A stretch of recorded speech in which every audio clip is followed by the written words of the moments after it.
agreed to. The Hon Jacqui Boydell. Thank you, Madam Deputy President. It's been an interesting debate so far this morning, and I thank the Honourable Martin Aldridge for bringing this really important debate to the House. And can I just say in the outset that the fact that the Honourable Ken Travis can stand in this House today and state that Royalties for Regions is a glossy slogan, and that's all it is offensive to the people of Western Australia, and it's, to use the terms of one of your colleagues, outrageous that you would stand there and make that sort of accusation. It is incredible and goes to show the extent to which the West Australian Labor Party take for granted the regions in Western Australia.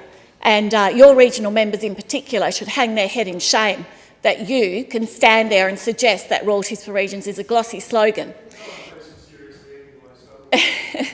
The only person who's brought politics to this House today is the Labor Party.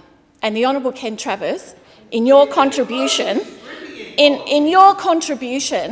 actually making this about politics is incredible. I'm happy to defend that, what you call a glossy slogan, because I know that to the people in my electorate, it is making a long-term difference and it is achieving economic outcomes in the regions that sustain all of you people who live in the metropolitan area.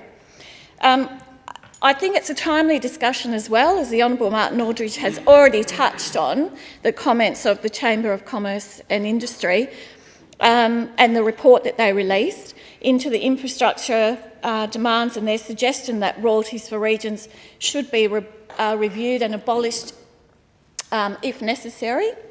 I find it absolutely absurd, but here we go, a member who suggests to be the shadow member for agriculture is suggesting Royalties for Regions isn't making a difference. I suggest you need to find out more about your shadow portfolio, because why we have to keep defending this program, and I know it might hurt you, and I know you might think it's a glossy slogan, but it is actually making difference to people out there in the regions of this state. So I find it incredible and actually offensive that this government needs to continue to defend a program like Royalties for Regions that has been instrumental in turning around the regional development of this state.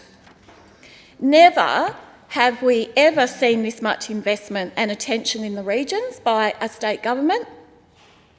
Never have we seen this much enthusiasm about living in the regions of Western Australia. And never have we seen this much job creation and economic opportunity. Royalties for Regions has made a real and substantial difference to these communities, and that cannot be disputed.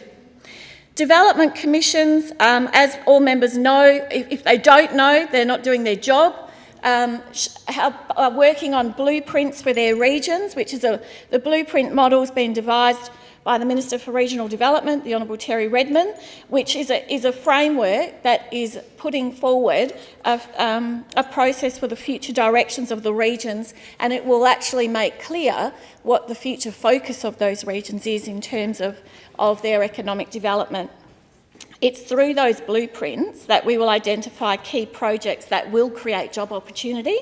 For example, the Kimberley blueprint states that if we don't achieve some outcomes for Aboriginal people and we won't meet optimal job opportunities or economic development for the Kimberley.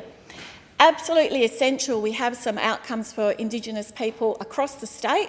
The Kimberley's blueprint actually recognises if they don't address job opportunity for Aboriginal people, they won't optimise the opportunity they have for economic development. So the connection between economic development and Aboriginal communities is fundamentally important, not just in the Kimberley but across regional areas. With the changing nature of the resource sector, it is imperative now more than ever to find and seek out opportunities for economic development in the regions.